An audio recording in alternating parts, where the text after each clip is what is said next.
Barra de Opinión presenta. Estas divisiones han llegado a un momento tan dramático que el Papa decide renunciar, porque al renunciar la Iglesia, toda la Iglesia, tiene que articularse para buscar la sucesión. Italia tiene 28 cardenales. Sí. México, con casi el triple de católicos que Italia, tiene 3. En el Vaticano se requiere, no es un político como ha habido en los últimos tiempos. Juan Pablo II era ante todo un político. Se requiere un pastor.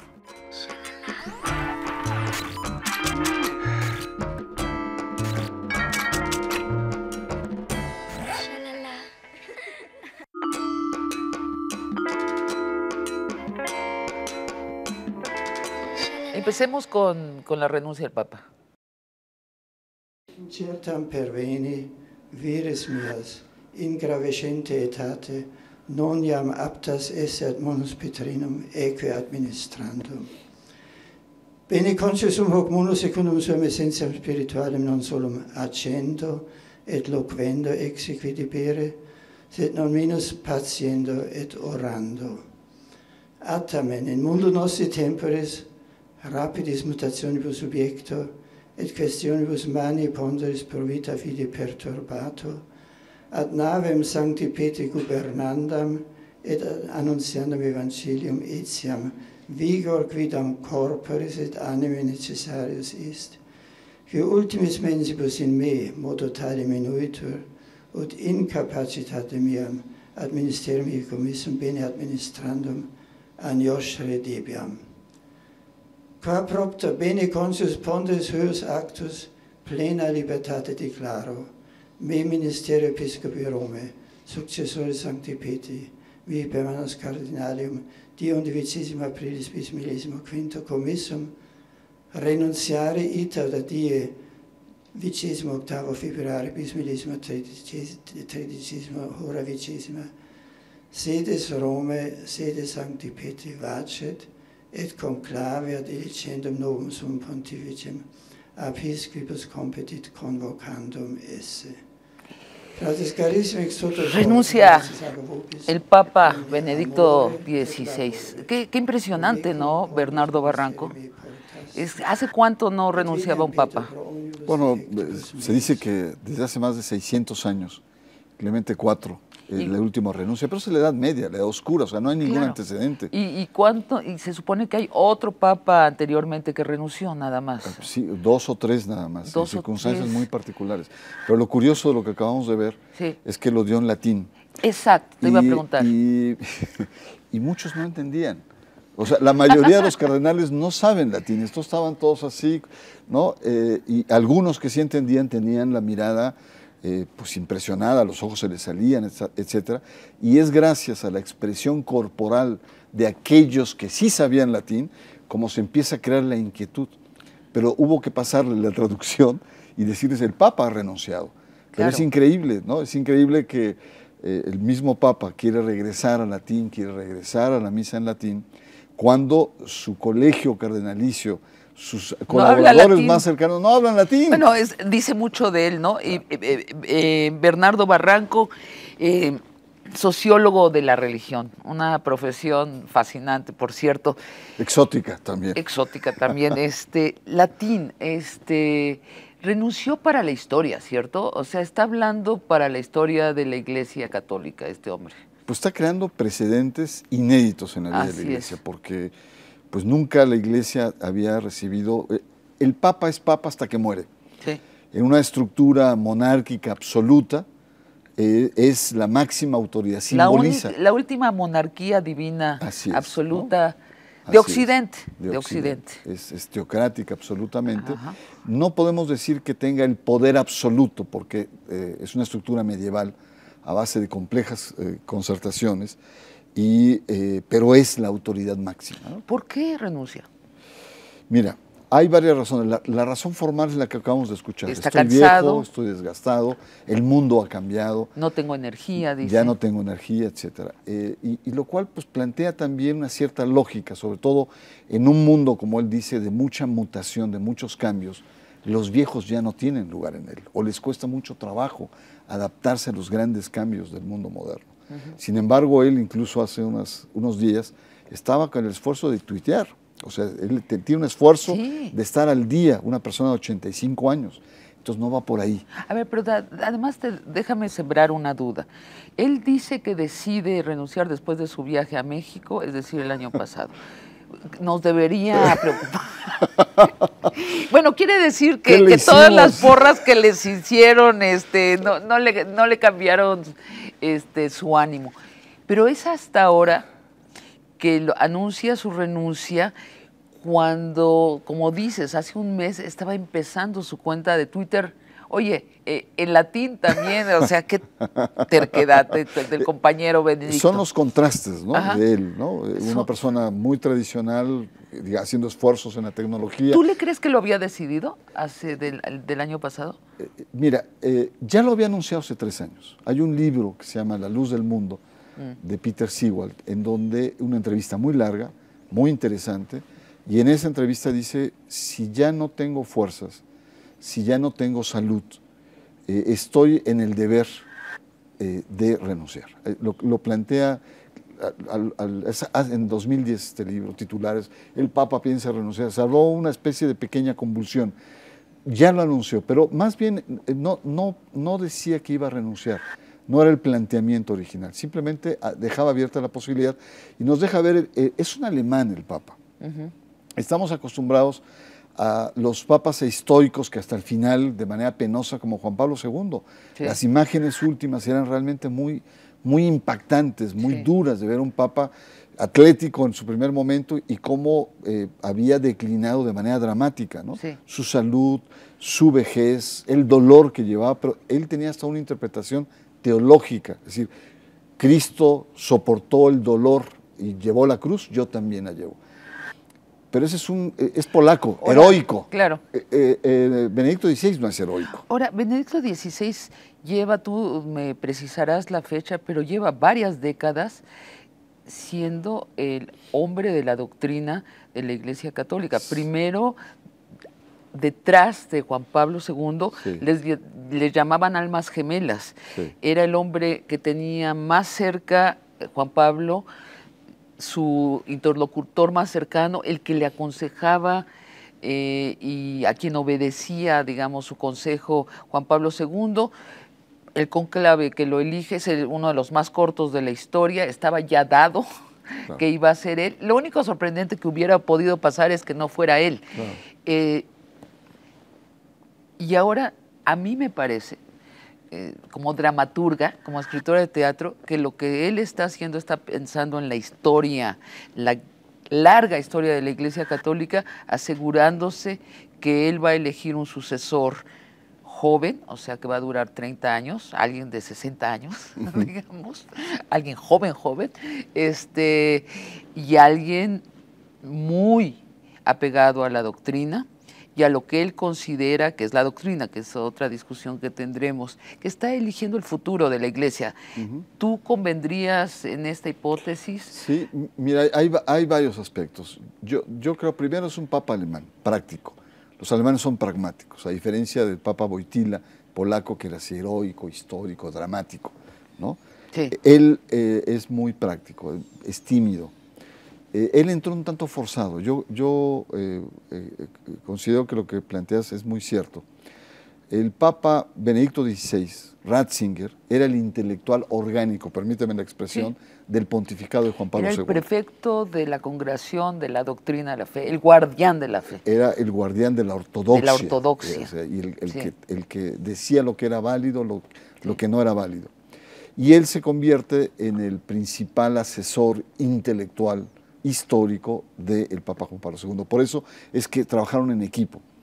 Y fue tan larga la digamos, agonía de Juan Pablo II que le permite al propio Papa armar su sucesión, ¿no? Y es como muy bien dices, en 2 días ya estaba todo armado. Es decir, más bien era como ponerse de acuerdo. La situación ahora es diferente. Es decir, cuando entra Benedicto XVI, hay un gran pacto de la Iglesia, de los sectores conservadores, sobre todo, que son mayoría, ¿no? Había 2 o 3 en ese cónclave que no eran conservadores, como el cardenal Martini, que acaba de morir hace poco, Giancarlo Martini, jesuita, un biblista extraordinario, de la altura intelectual del mismo Benedicto XVI y de Hans Kuhn y de otros, pero era el único, era como un solitario, pero tenía peso. Hay un pacto en la Iglesia que lo lleva a él a el poder, digamos, eclesial. Pero posteriormente el propio Papa comete algunos errores mediáticos. Recordarás Ratisbona, donde habla de la violencia del Islam y se convulsiona, ¿no? O cuando va en viaje hacia África y condena los condones, cuando, bueno, en ese momento había una cumbre sobre el tema del SIDA, en fin. Tuvo ciertos desaciertos al inicio, metidas de pata al inicio. Pero eso no fue el problema. Momentos de sinceridad inoportuno. De un intelectual, porque es un intelectual, ¿no? No es un político.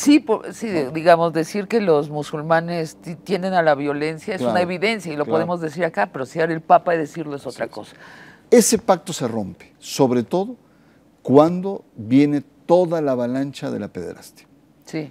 Entonces, que es una crisis internacional tan severa, tan, digamos, simbradora como lo fue la Reforma en el siglo XV, de esa magnitud. Así. Claro, fue una crisis planetaria, ¿no? Fue la pérdida de autoridad moral de la Iglesia, en Estados Unidos, en Irlanda, en Brasil, en México, en Alemania. ¿Y cambia dentro de la estructura, ¿no?, de la Iglesia las gentes? La simbra, esa estructura queda totalmente doblada. Y entonces, frente a la crisis, hay 2 posturas. La vieja guardia del Papa dice, cerremos filas, ¿no? Es el enemigo externo, te voy a caricaturizar. Es el lobby masónico de Washington y el lobby mediático de Nueva York, es decir, le hacen New York Times, ¿no?, que fue el que estuvo pegando duro. Sí. Entonces necesitamos estar unidos y defendernos a capa y espada, ¿no? Los judíos de Nueva York. Cerrarnos, exactamente. Sí, es como lo dicen ellos. Sí. Y entonces cerrar filas. Sí. Y el Papa dice no entramos por acá. El Papa, con todas las ambigüedades y los claroscuros que habíamos hablado hace un momento, dice no. Entonces tiene una actitud más crítica, reforma leyes, cambia el derecho canónico, prolonga la prescripción de los delitos, plantea claramente que no solamente es un pecado, es un delito, hay que entregarlo a las autoridades, en fin, una serie de cuestiones, y descobija o se sienten traicionados esta vieja guardia encabezada por Sodano, que era el secretario, digamos, el brazo político. Sodano, simplemente hay que decir, amigo íntimo de Pinochet, y en las últimas documentaciones se ha mostrado que recibía dinero de Maciel, había sido sobornado por Maciel. Son personajes duros, le llaman los lobos o los halcones. Y ellos se separan de Benedicto. Entran en conflicto empiezan a golpetear a su brazo derecho, que es Tarcisio Bertone. Y obviamente los reformistas no están de parte de Benedicto. Es decir, se dice muy rápido que en el próximo cónclave que sucederá en marzo, la mayoría de los cardenales han sido nombrados por Benedicto. Así es. Pero dices, no son ya leales a él. No. Déjame decirte,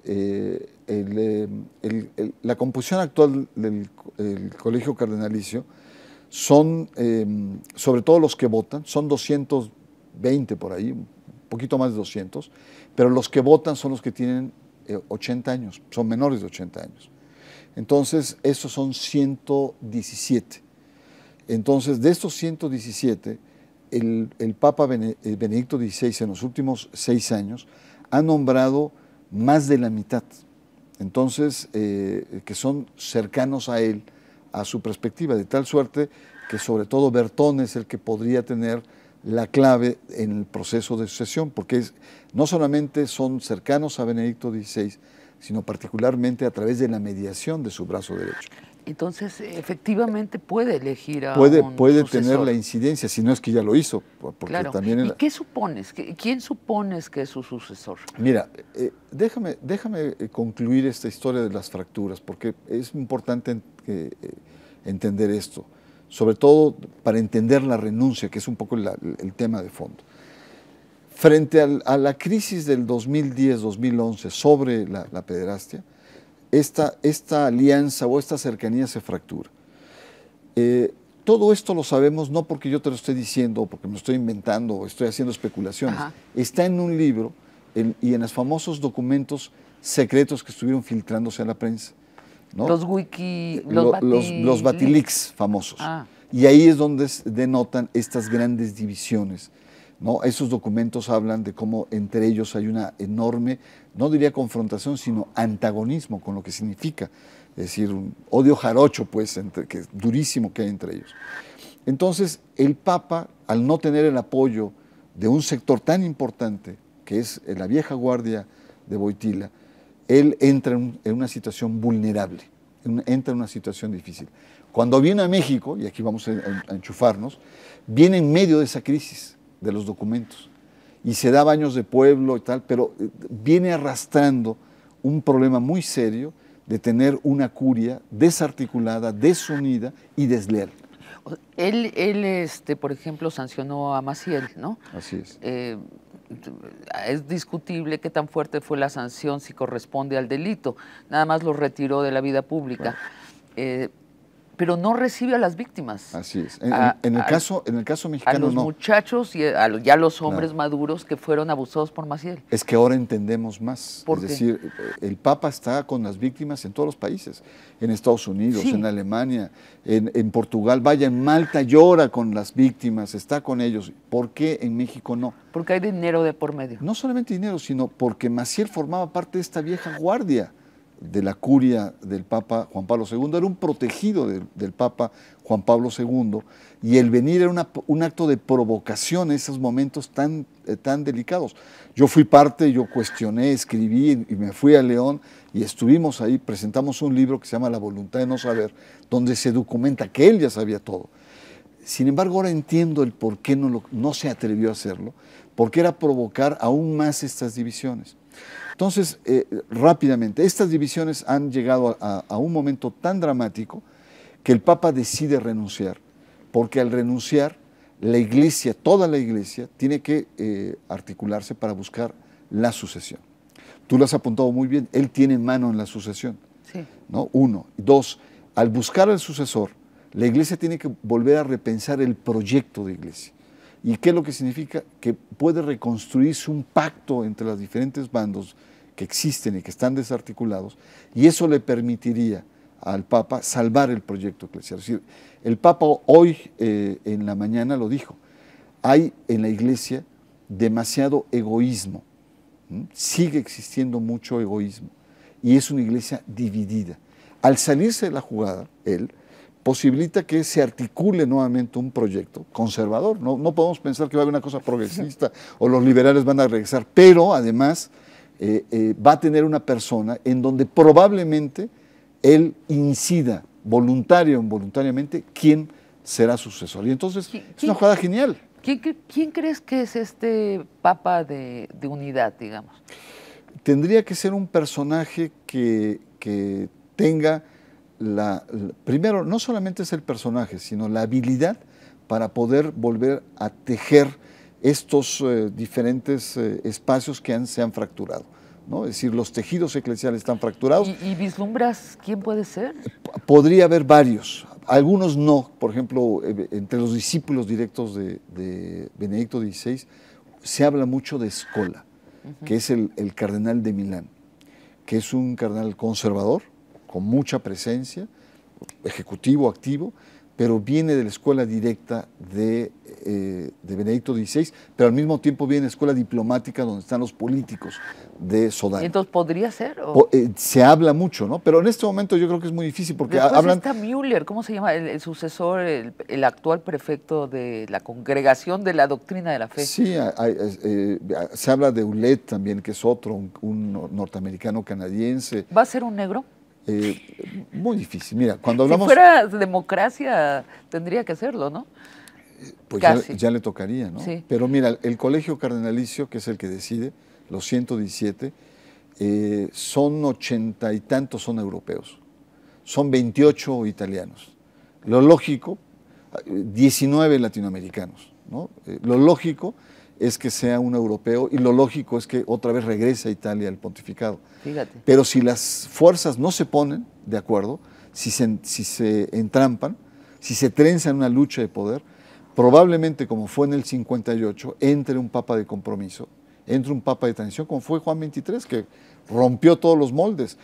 Y no le vendría mal a la Iglesia que viniera alguien de fuera. Llámese América Latina. Ahora, los cardenales de América Latina no tienen la altura, lamentablemente. Son contados, ni siquiera con esta mano le puedo contar, que tienen altura. Podría ser Bergoglio de Argentina, un jesuita interesante, está muy grande, tiene 78, 79 años.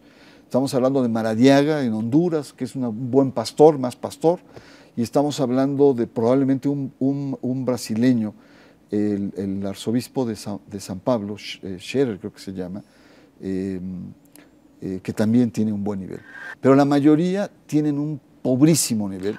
Ahora, es una iglesia decreciente en Europa, en el mundo occidental, en el centro del mundo occidental. Sin embargo, que está creciendo en África. Sí. Y que en América Latina sube y baja, pero no es de los países donde se está no, al contrario. Diezmando. Tendría que ser, de nuevo, nada más el experimento, el ejercicio mental, si fuera una democracia, sería un latinoamericano o un africano. Claro.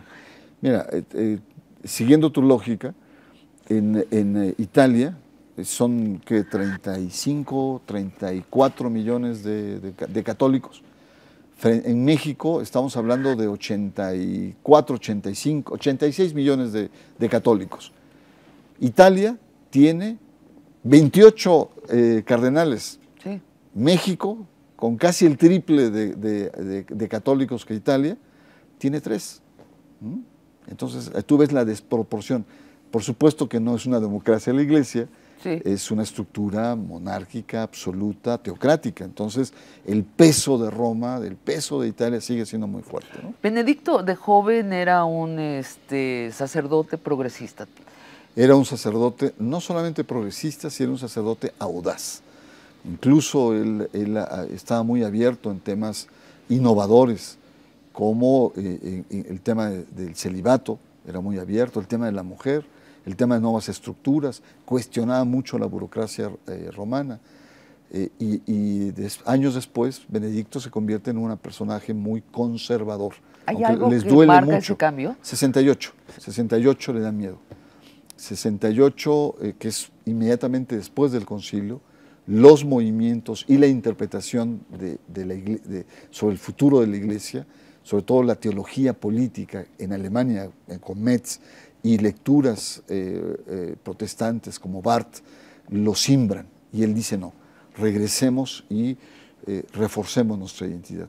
Porque todas estas convulsiones, que no solamente son sociales, son intelectuales, son culturales, van a arrasar con nuestra identidad. Y ahí hay grandes rupturas. Él formaba parte de un grupo de teólogos muy progresistas en torno a una revista que se llama Concilium. Donde está Kuhn, ¿no? Donde está Kuhn todavía, y él rompe y se va al otro bando. Si el 68 es un parteaguas para el joven Ratzinger, y después en los años 80 lo encontramos como el Rottweiler del Papa Juan Pablo II, sí. El Panzer, Herr Panzer. Ahora, hablemos un poco de este puesto que tenía. Ahora, muy eufemísticamente era el prefecto de la Congregación para la Doctrina de la Fe. Bueno, esta es la Santa Inquisición. Me costó trabajo Me costó mucho.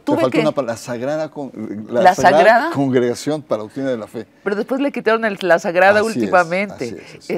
Bueno, es un largo eufemismo para hablar de una institución muy cuestionada de la Iglesia Católica, la Santa Inquisición. Así es, el Santo Oficio. Y el Santo Oficio. ¿Primero se llamaba Santa Inquisición? Sí.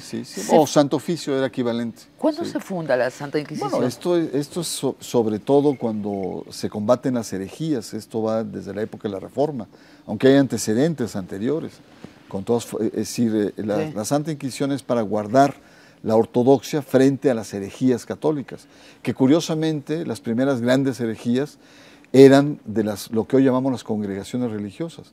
Los franciscanos fueron los primeros herejes en la vida de la Iglesia. Francisco de Asís, que hablaba de la Claro, pobreza claro. y hablaba de la naturaleza, se decía que hablaba con los animales, simbraba, porque además él planteaba no solamente la opción o el tema de la pobreza, sino la vivencia de pobreza. Andaban descalzos, con muy poca ropa, y esto rompía con los moldes, digamos, de la exquisitez aristocrática con la cual vivía la alta jerarquía. Ahora, la Santa Inquisición, la disidencia no nada más la señalaba. No, no. ¿Qué hacía? La reprimía, la reprimía. La reprimía. Recuerda que en la Edad Media la iglesia era el Estado. Y mataba. Y castigaba, sancionaba. En México, los México quemados también, por sí. la Santa Inquisición Ahora, también son miles. Yo recuerdo el trabajo de Solange del Colegio de México, en donde dice que también hay muchas leyendas negras. O sea, se ha exagerado mucho. O sea, sí tenía un papel represor, Ajá. pero también hay muchas leyendas negras en donde dice, bueno, sobre todo el liberalismo en el siglo XIX exageró demasiado Sí, es este posible. momento, ¿no? Entra a una oficina disminuida Ajá. y la fortalece. Es un hombre que la vuelve importante, Sí. vuelve a ser muy importante. De hecho, repito, lo llaman la alma gemela de Juan Pablo II. Sí. Se vuelve importante. ¿Qué hace Ratzinger para volverla Mira, importante? la pregunta es ¿por qué se vuelve una oficina importante? Y es en un momento en el que se da después del concilio, estamos en el postconcilio. Y el concilio lanza a la iglesia a la innovación, a la apertura al mundo moderno y genera grandes contradicciones. Unos sectores que dicen, es herético el concilio, los lefebristas y muchos sectores dicen, no podemos ir por ahí, ¿no? Sí. Se está rompiendo todo lo que es la gran tradición de la iglesia, incluso algunos salen. Y los, liberales, progresistas, que dicen, no, hay que ir más allá del concilio, ¿no? La teología de la liberación, las teologías políticas, etc. Y entonces es un momento en donde la iglesia tiene fuerzas centrífugas que están atentando contra la estructura y la solidez de la institución. Entra Ratzinger y pone disciplina a los de los sectores ultraconservadores, incluso está la expulsión de los lefebristas, a él le toca una buena parte de esto, a Juan Pablo II, y particularmente el disciplinamiento de la teología de la liberación, simbolizado simultáneamente con, por ejemplo, Leonardo Boff, que es su alumno, es uno de sus alumnos predilectos, y él lo reprime. Es decir, esto que se lee por fuera como contradictorio a Benedicto XVI, realmente no, realmente está combatiendo a los ultra ortodoxos y a los liberales. Así es. Está guardando la vía de oro, o lo que él considera que es la vía de oro. Así es. Por eso es que se convierte en un espacio estratégico, porque disciplina a la iglesia, la vuelve a colocar al centro, ¿no? Con el carisma del Papa Juan Pablo II, que arrasaba, que daba certezas y que genera una especie de burbuja de una iglesia triunfalista, ¿no? De una iglesia de masas, de gran convocatoria, ¿no? El carisma es muy explotado por la Iglesia Católica, pero es una burbuja ilusoria. Antes de que nos salgamos de la burbuja, porque es una burbuja muy atractiva, también la vuelve ecuménica, ¿no? Es el momento en donde Juan Pablo va y abraza a los imanes en el mundo musulmán. Y Ratzinger no está tan de acuerdo en esto. No está de acuerdo. No está tan de acuerdo. Él es muy reticente.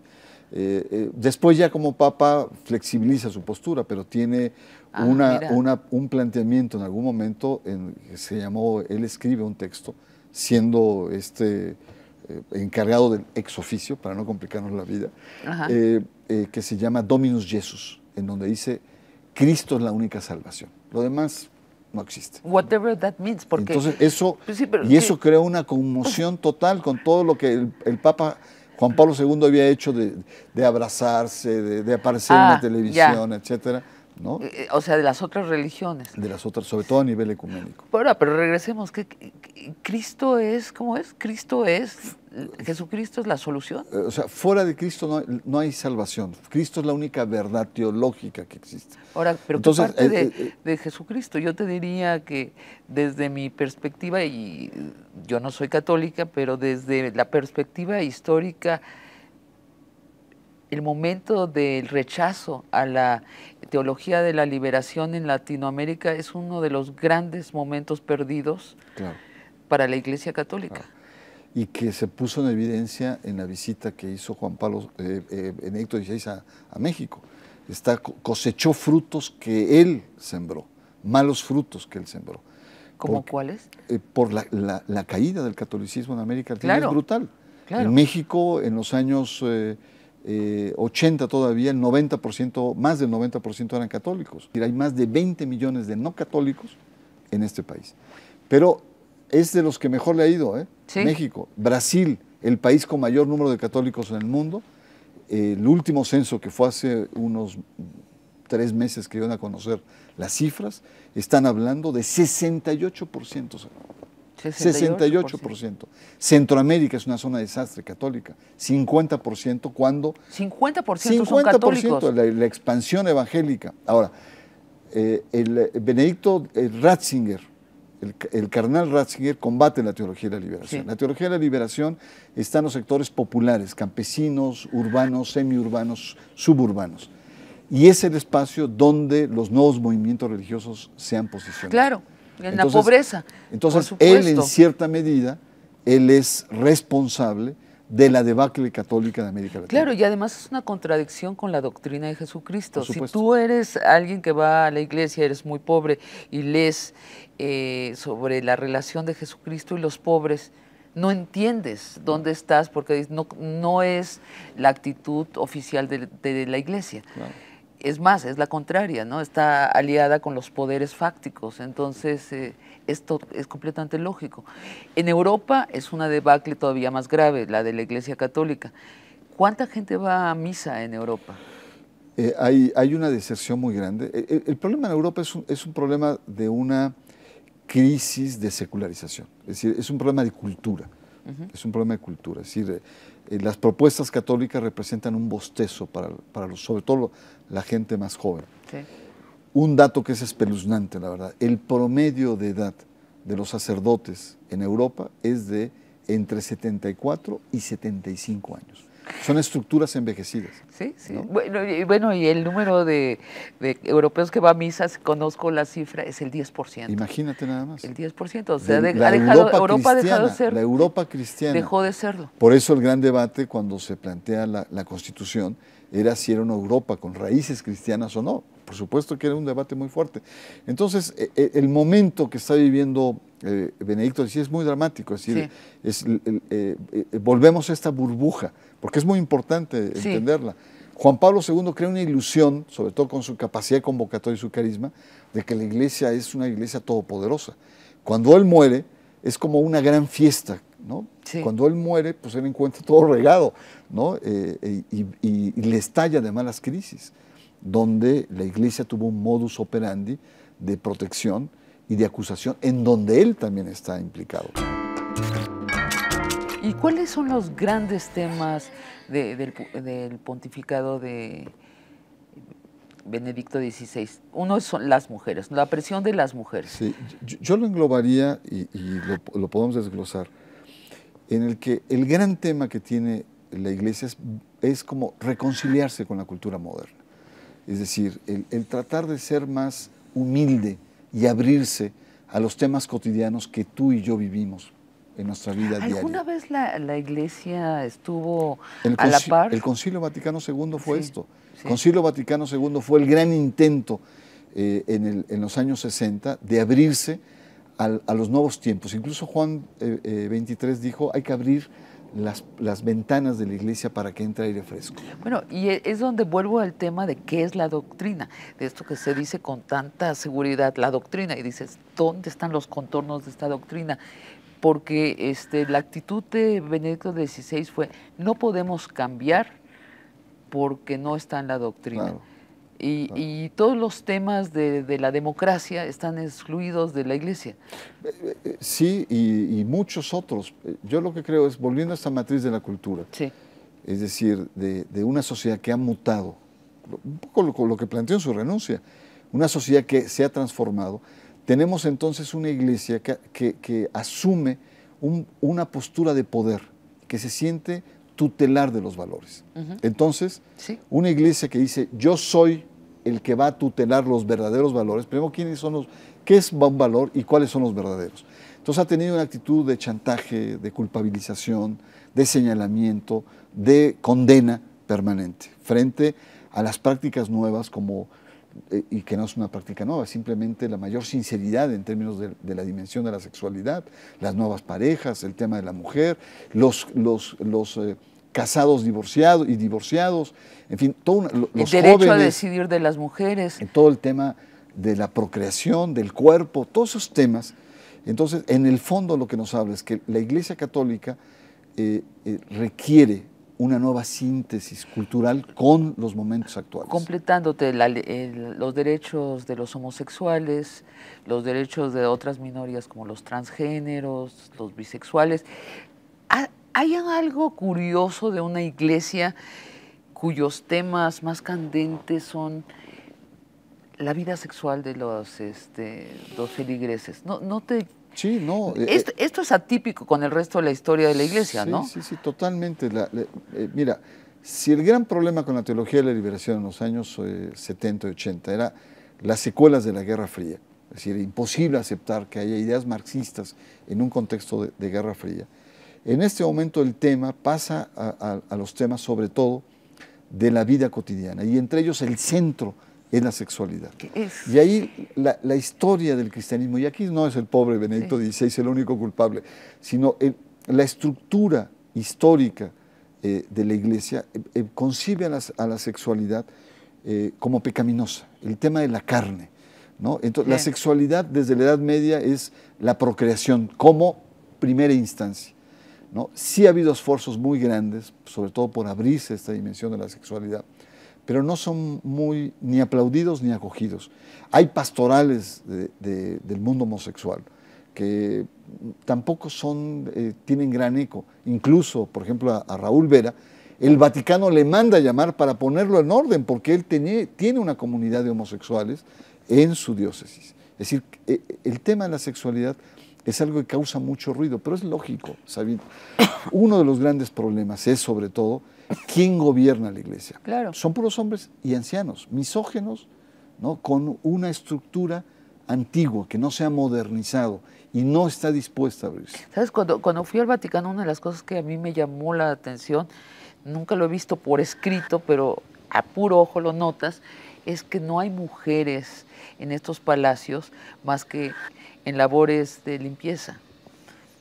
O sea, son las sirvientas del Vaticano, son las mujeres. No necesitas irte a Roma para ver eso. Ver una parroquia sencilla o ver una mitra de cualquier diócesis y las mujeres tienen un rol subalterno. Claro, entonces tal vez hasta inconsciente dice, ¿pero cómo van a oficiar misa si es la señora que hace acá la limpieza? Que es terrible. Sin embargo, el tema de este envejecimiento de las estructuras tiene que replantear todo. Ahora, no es el caso del asunto de la pederastia.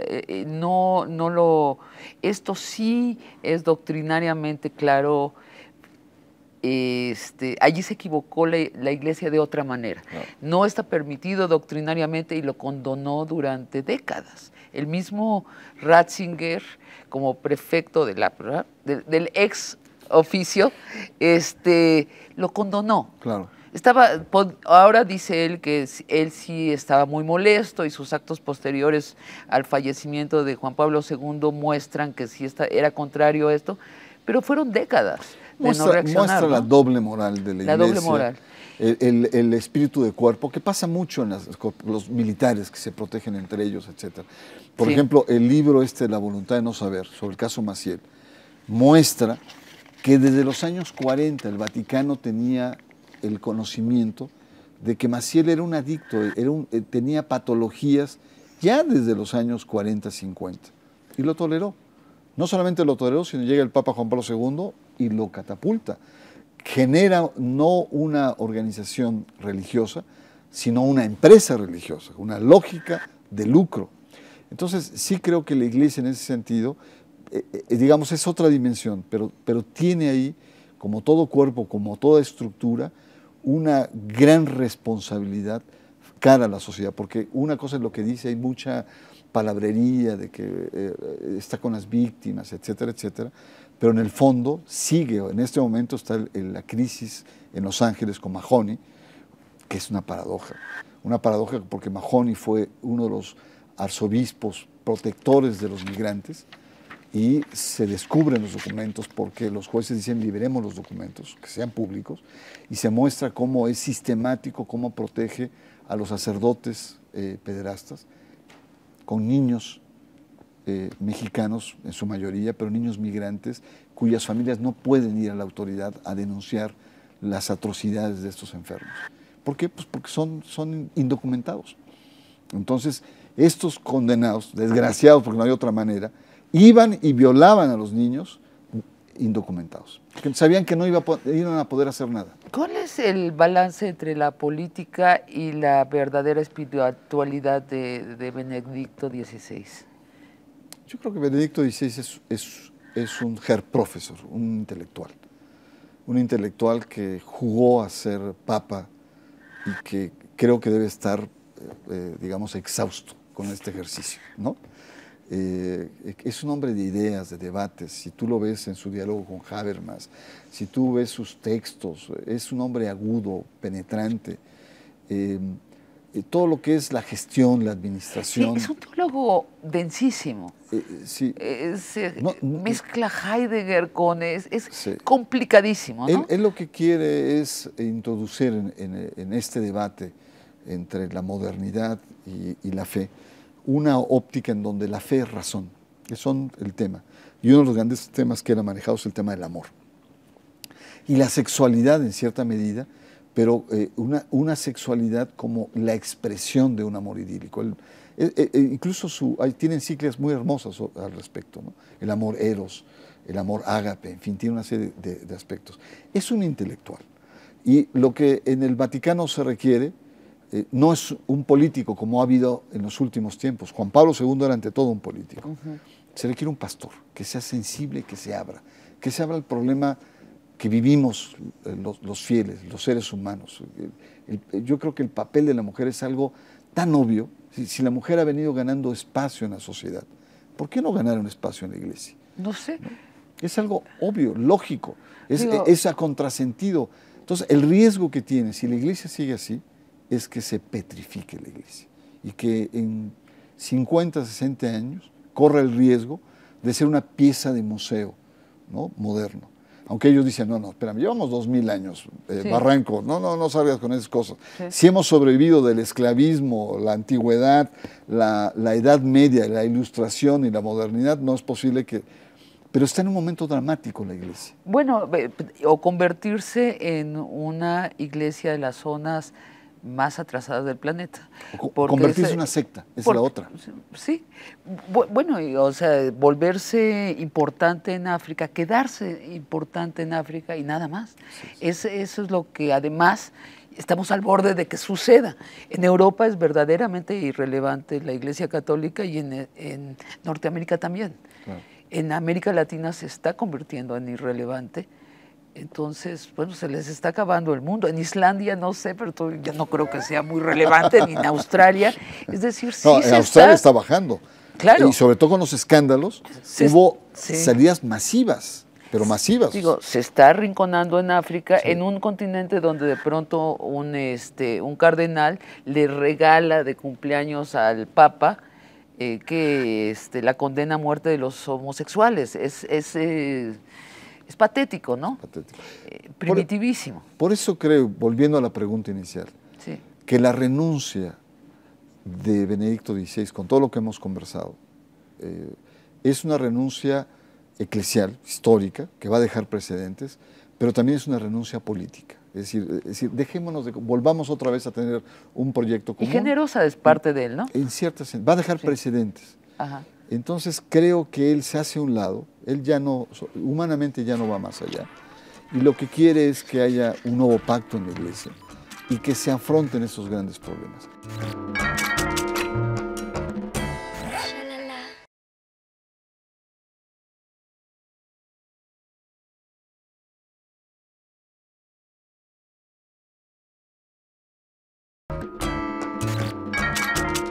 No tengo mucha esperanza de que venga un revolucionario, porque no hay en el colegio cardenalicio.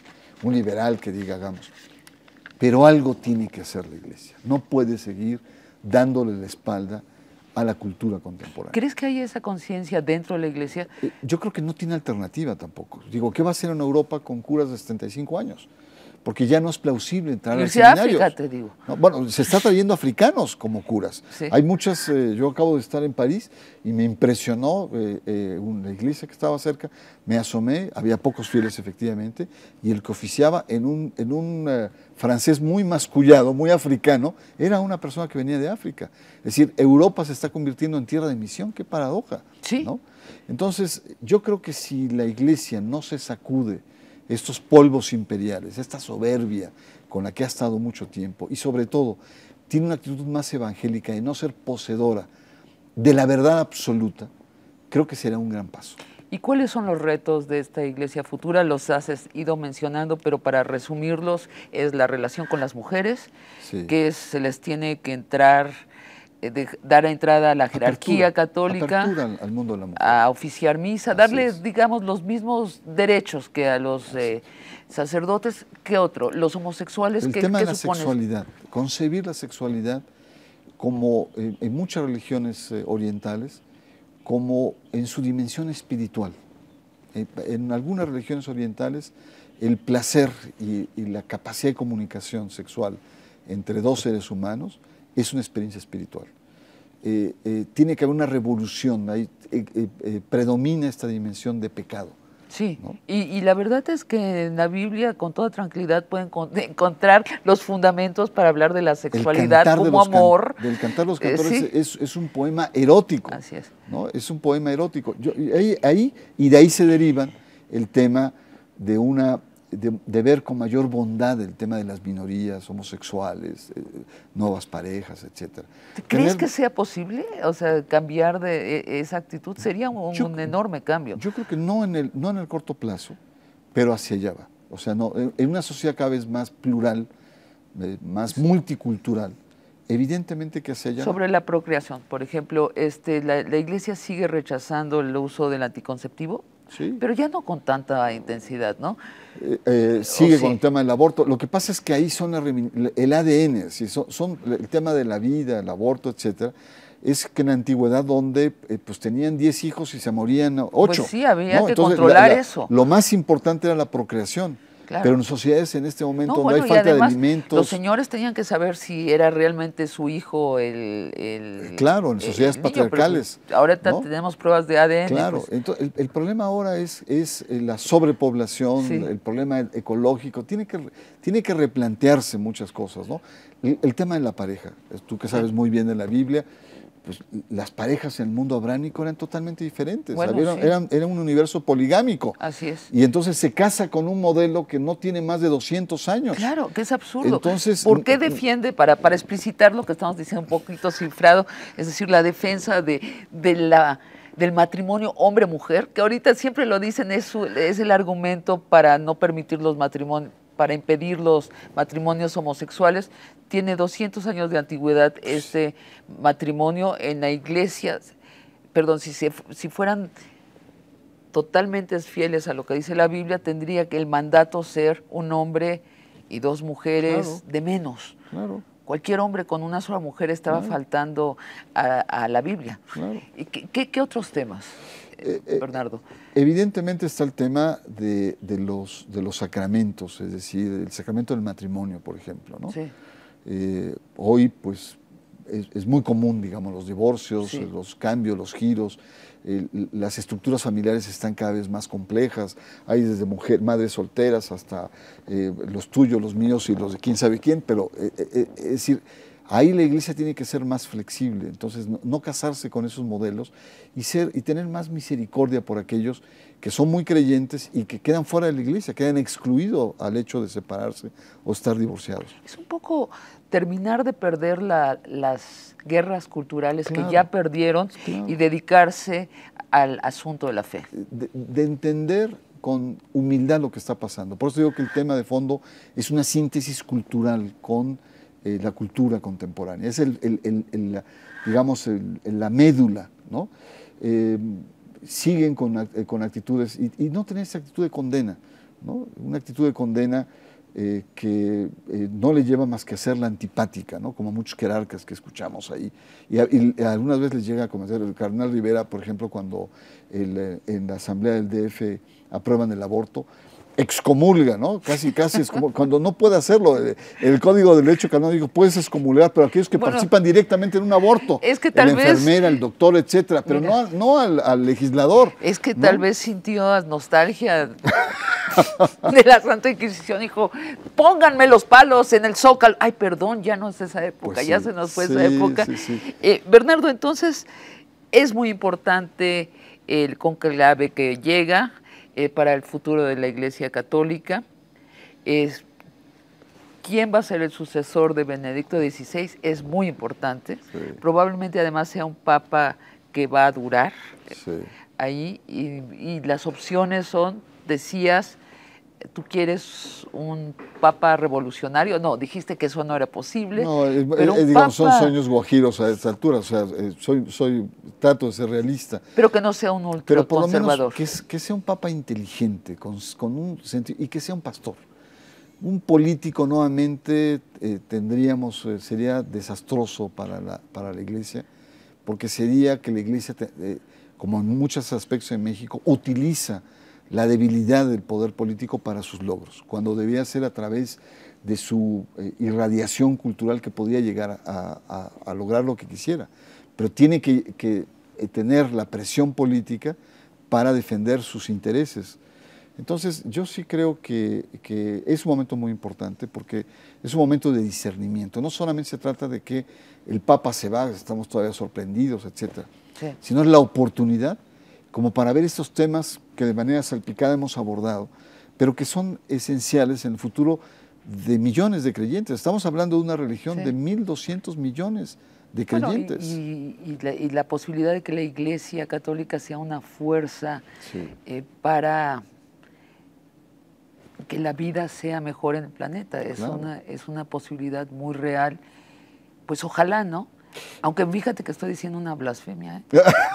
O Alá, bueno, que Dios o el azar nos ayuden y que sea así. Mira, con que el próximo Papa sea mucho más sensible con la actitud y los postulados del Concilio Vaticano II de hace 50 años, no estoy pidiendo que vea hacia adelante, sino simplemente que retome la actitud con que la Iglesia se abre frente a la cultura contemporánea, sería una de las grandes gracias que pueda tener.